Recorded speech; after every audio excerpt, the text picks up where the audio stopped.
اور لکھنے والے لکھتے ہیں کہ آپ کو اشارہ غیبی تھا کہ آپ یہ چھوڑ دیں اور ہندوستان چلے جائیں، وہاں پر آپ کی ضرورت ہے، وہاں آپ کو لوگوں کی روحانی پیاس بجھانی ہے، وہاں دلوں کی سرزمین ہے، اس سرزمین پہ جو خلا ہے اسے پر کرنا ہے اور اس پر اپنے اقتدار کا راج قائم کرنا ہے۔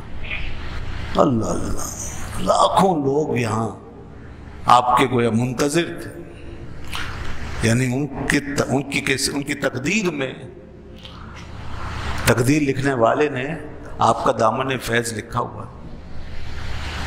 آپ کے دروازے کی روحانی خیرات ان کی تقدیر میں لکھی، جس میں اپنے وقت کے حکمران بھی تھے۔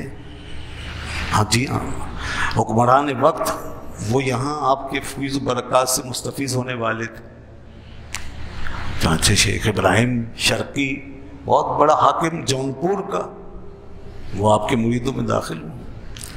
کئی عمراء تھے اور اسی طرح علماء تھے، قاضی تھے، مشائخ تھے، اور پھر عوام تھی، بے شمار عوام تھے کہ جن کو آپ کے دامن رحمت سے فیض و برکات ملنے تھے۔ یہ سلسلہ تھا جو اللہ کے علم میں تھا، اور اس کے لیے بارگاہ ایزدی سے آپ کی طرف اشارہ ہوا اور آپ سے کہا گیا کہ آپ یہ سمنان کی حکومت کو چھوڑ کے ہندوستان کی وادیوں میں تشریف لے جائیے۔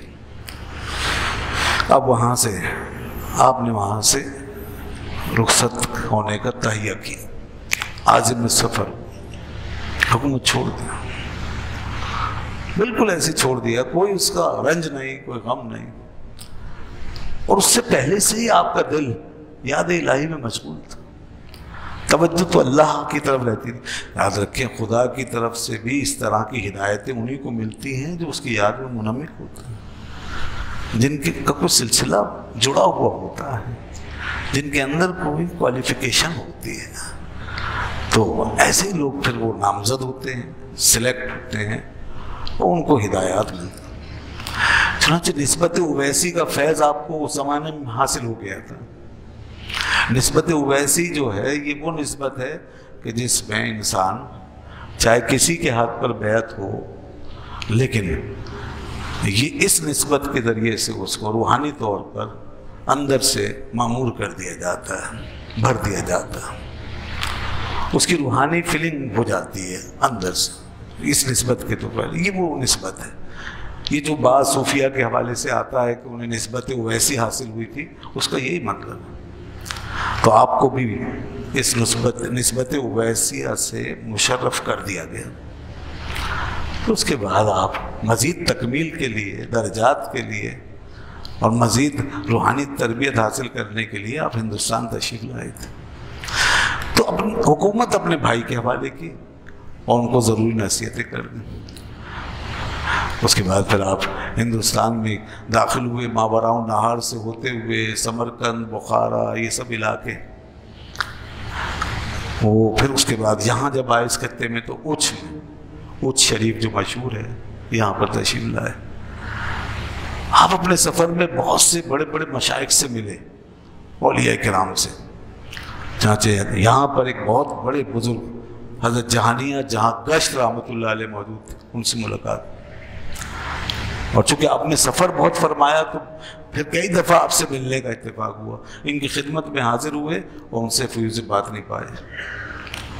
اسی طرح آگے بڑھے تو حضرت خواجہ بندہ نواز گیسو دراز رحمۃ اللہ علیہ، ان سے بھی آپ نے استفادہ کیا، ان سے بھی فیض و برکات حاصل کی، یہ بھی بہت بڑے بزرگ۔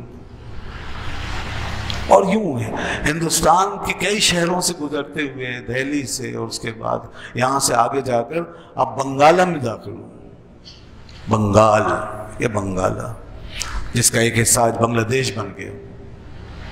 یہ بنگال جو ہے یہ ہندوستان کا ایک بڑا علاقہ ہے، ہندوستان کی ایک ریاست، تو وہ ایک حصہ اس کا الگ ہوا، پاکستان میں شامل ہوا تھا، پھر بدقسمتی سے پاکستان سے بھی الگ ہو گیا، بنگلہ دیش بن گیا۔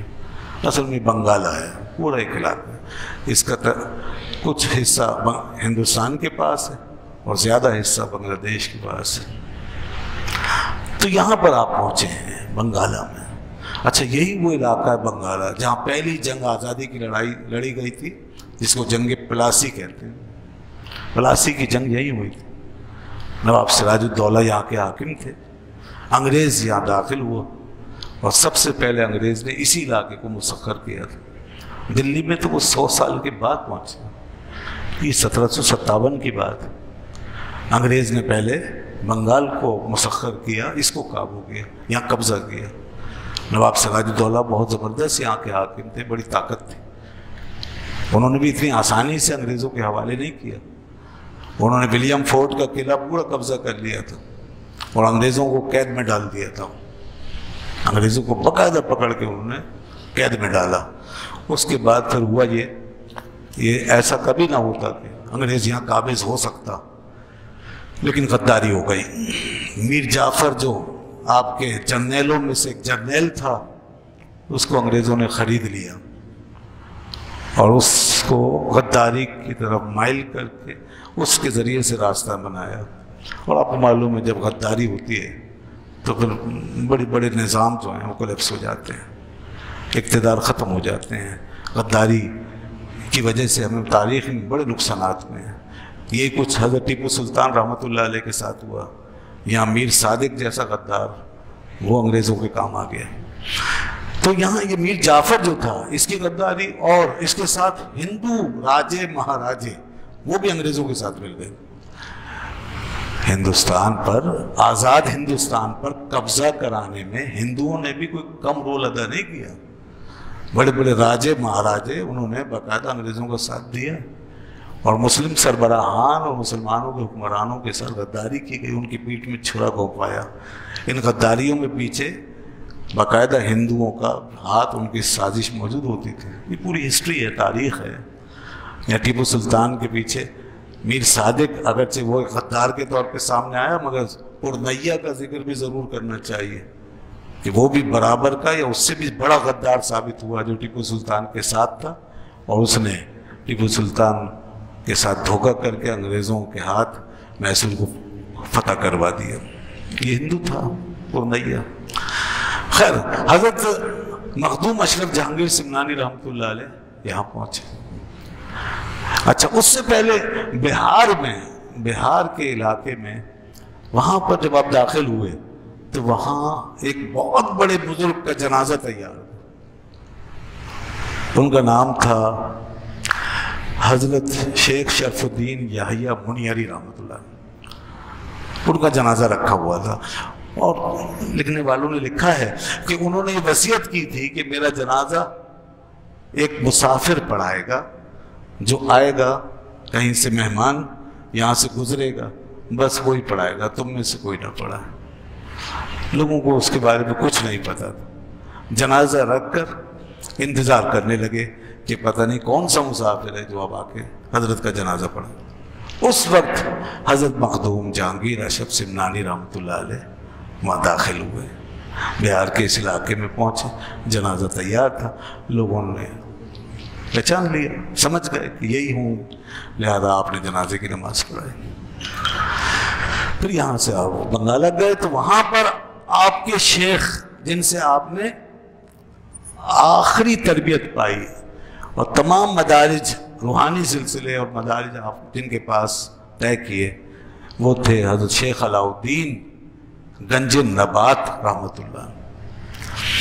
اچھا، روحانی دنیا کا عجیب معاملہ کہ جیسے اب کمیونیکیشن کے دور میں ہم اس کو سمجھتے ہیں، اچھی طرح سمجھتے ہیں کہ کیسے کانٹیکٹ ہوتے ہیں، رابطے ہوتے ہیں، تو پیغامات اور تمام چیزیں، معلومات، انفارمیشن پہنچ رہی ہوتی ہیں۔ تو کیا روحانی دنیا میں یہ سب کچھ نہیں ہوگا؟